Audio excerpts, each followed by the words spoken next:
Our menu for today, for tonight, dinner for tonight is ginataang tulingan. So, ito po ay ano ko na sa kalamyas.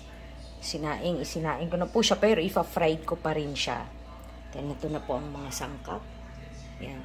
Ilalagay po ako ng bell pepper kasi para pangpaalis din to ng lansa ng isda. Pechay at ang gata.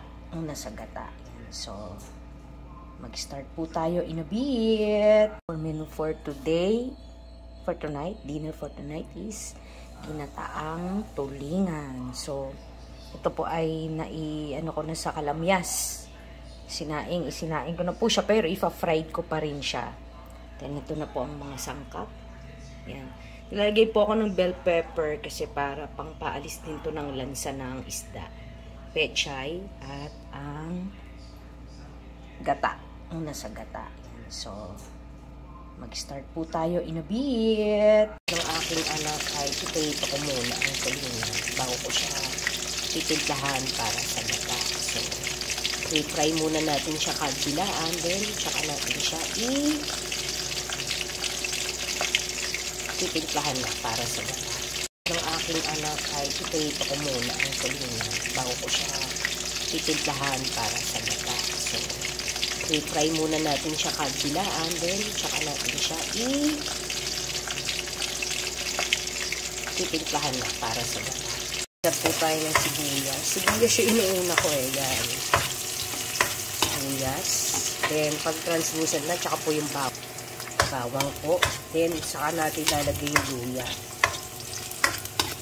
Kaigahan natin mamaya ng mantika yung ating gata para masarap. So, ayan na po yung luya. Anuin natin para yung amoy pang paalis po ng lansa ng tulingan. Mekos-mekos lang yan, guys.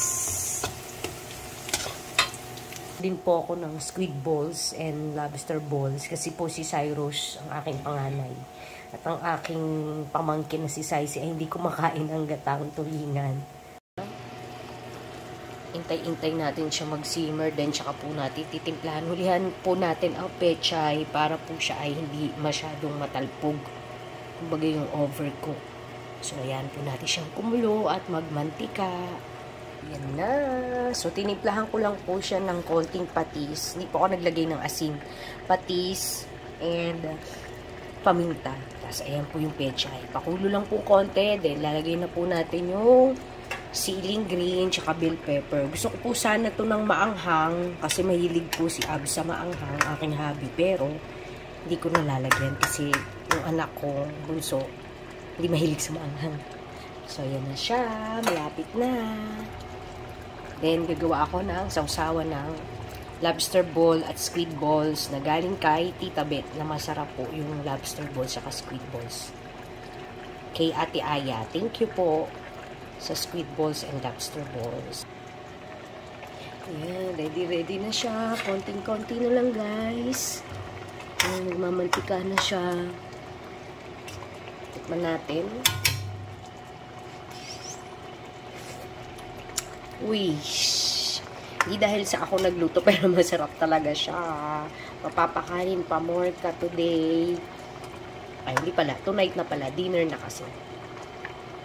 So, yan po ang aking tulingan sa gata.